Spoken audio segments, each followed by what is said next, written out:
Kim Kardashian, a name we know all too well, known for her infamous sex tape, known for her voluptuous curves, known for her infamous 72-day marriage, known for her marriage to Kanye West, known for her divorce to Kanye West, known for being the seed that sprouted the tree that became the Kardashian brand.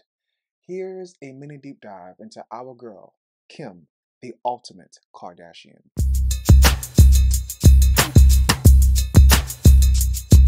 I'm Kim Kardashian. Of course I have all my magazine covers covering my walls. I'm Kim Kardashian. Of course I have my mannequin with my custom measurements in my glam room.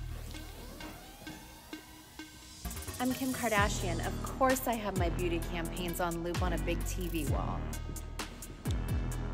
I'm Kim Kardashian. Of course I have 3D models in my brain and my plane in my office. I'm Kim Kardashian. Of course I have a tanning bed. And a red light bed in my office. I'm Kim Kardashian. Of course I have a product shrine in my office. I'm Kim Kardashian. Of course my whole office is customer going. I'm Kim Kardashian. Of course I'm launching lip liners in 15 different nudes.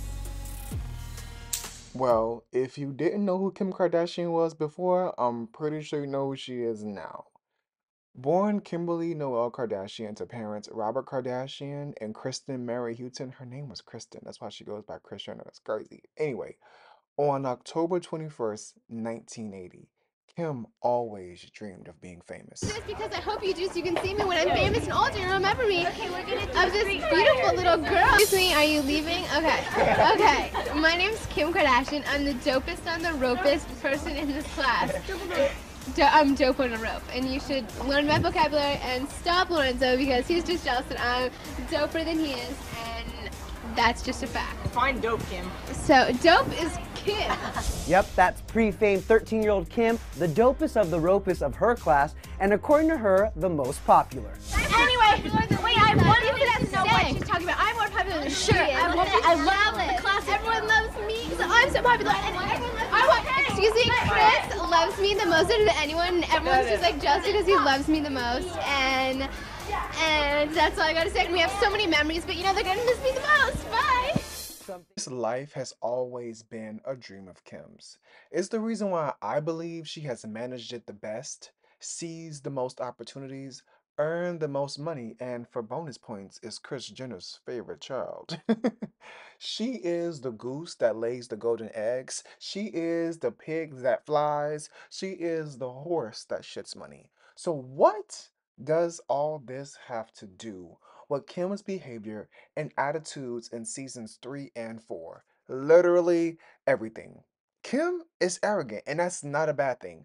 She not only achieved the life of her dreams, but she has also helped transform the life of her sisters and others around her. She literally gave them a career.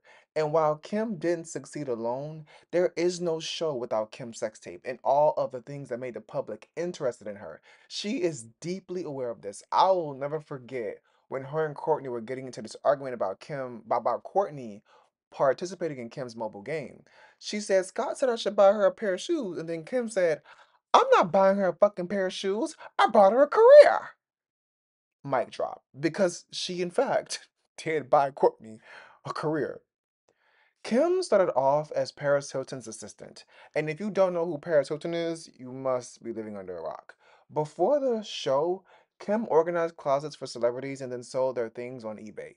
She did whatever it took to get in the rooms of the people she wanted to be like, which is why people always question the validity of the leaking of that sex tape, because clearly Kim is a striver, a climber, and that can express as cunning and conniving or strategic and smart. Basically, either she's really sneaky and like trying to play like she's a victim when she's not, or she's very calculated and she knows what she's doing. Did Kim release that sex tape with the idea of it catapulting her into fame, or was it really leaked? Either way, the return on investment was worth whatever price she paid. And with this whole controversy surrounding the sex tape, for some reason, people haven't learned that negativity does not solve a problem. It is more likely to fuel that very thing that you hate. All that hate did for Kim was fuel the public's curiosity and interest in her and her life. They wanted to know who is this girl behind the sex tape? And baby, did we get a glimpse. We not only got to see Kim as an individual, but we also got to see her relationship with her family, hoping that we could discover the reason why this girl was trying to capitalize off a sex tape. I will never forget that scene in the early seasons where Kim is like, I hate my sisters when she's getting her Bentley. One of the funniest moments of the show. Chris was the manager of this Kardashian at the time. And I'll never forget there's this like clip of Chris saying, as her mom, I'm upset. But as her manager, and she doesn't say anything, but she gives a shrug and a look that said, this is something that we can capitalize on. And baby, they did exactly that. I want to talk about Kim developing a superiority complex, right? Because if you look at Kim's life, she's gotten everything she's always wanted, right? First, Kris Jenner loves Kim the most because Kim makes the most money. That's number one. Kim wanted to make this amount of money, and she's making that amount of money, right? Two, Kim put the family on the map. As much as they want to pretend like she did, and people want to pretend like it wasn't her sacrifice that put them on the map, it was directly Kim Kardashian, and if she didn't do what she did, they wouldn't be where they are to this day. They all eat because of her.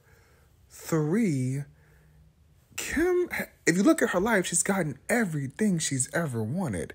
From the extravagant gifts from men to the weddings, Kim has not had what she wanted. Not once.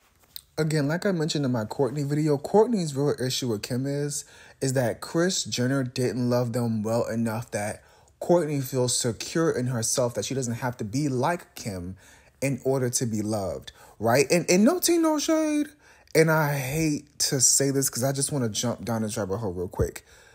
Are the other sisters, do they feel second best to Kim? Like the men, if they could, would they go for Kim Kardashian? And if we know men well, they always want the best of the best, the cream of the crop.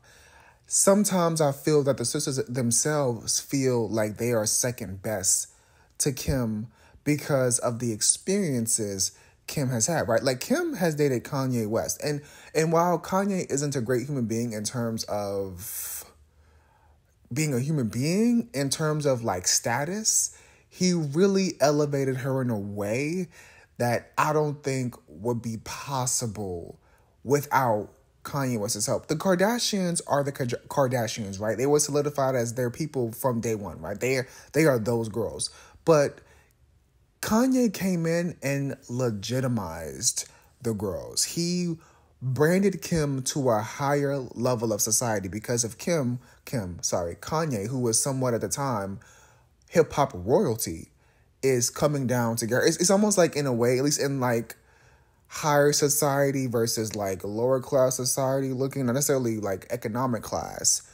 It's almost like a king marrying a peasant. It's like a Cinderella story in some way.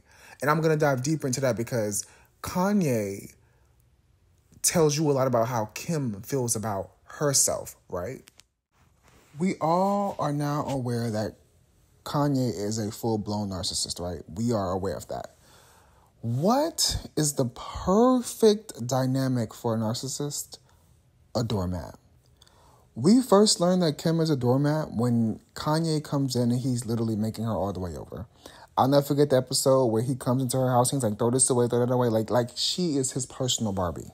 Like he's going to elevate her. Like he's meeting her and she's not good enough. I'm going to make you better than what you are. I'm going to make you good enough. Not from a space of like, hey, babe, I really think we should elevate together. No, from a, you're not doing it right. I'm going to, and not gonna lie, Kim's style wasn't as good as it was. But to come in and have the idea that you need to elevate somebody is insane. Before this, looking at Kanye's track record, he has a habit of taking women and then wanting to mold them into what he wants them to be. And then once they're that, he's like, oh, okay, that's great. And then once he's done, leaving them like a true narcissist, right? I think Kanye and Kim's relationship really started to take a turn when Kim became a mom, right? At least a mom of more kids, because as she becomes a mom, her boundaries start to form. Because I think Beyonce said this, Once you become a mother, you grow up in a way that you don't grow up before you have kids, because now you have a kid. Now you feel really grown, right? Your boundaries are different. You think differently. And when Kanye came to Kim, I'll never forget this episode, and he was like, it bothers me when you wear sexy clothes. You look sexy, when he has deliberately and consistently dressed her in sexy clothing. Even in one of his videos, having her be nude in a video that he is going to put out. Even now, even after their marriage, Kanye is literally dressing this woman that he's dating in the most skimpiest, sluttiest, most disgusting outfits I've ever seen. She is literally just a pawn to him. This lady is literally in a raincoat, butt-ass naked, that's see-through. When she goes out, the tops that she wears, her titties are out. I'm like, what is this? This is the same man who sat there and tried to tell Kim, it bothers me when you dress too sexy. It didn't bother him. What was bothering him was her sexiness was no longer at his control. Her sexiness was now her own superpower. And as Kim embraced her power more, of course, the relationship between narcissist and doormat ends, because Kim is no longer the doormat that she once was. And because she's now grown up, guess what?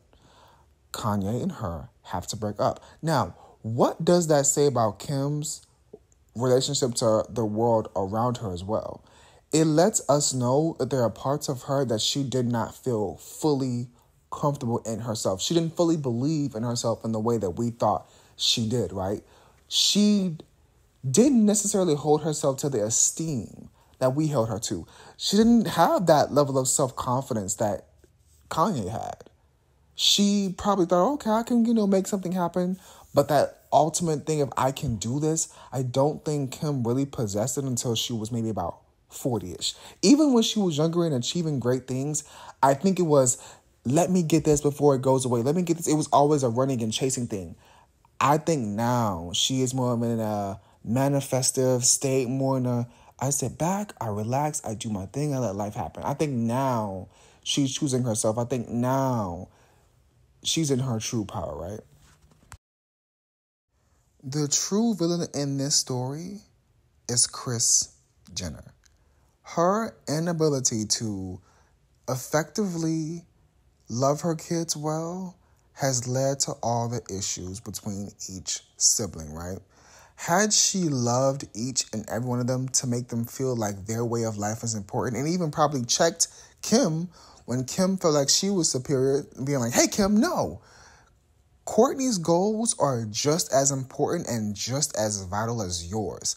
You guys just see life differently, that's all. Had she instilled that in those children, I think that they would have had an easier time getting along as siblings.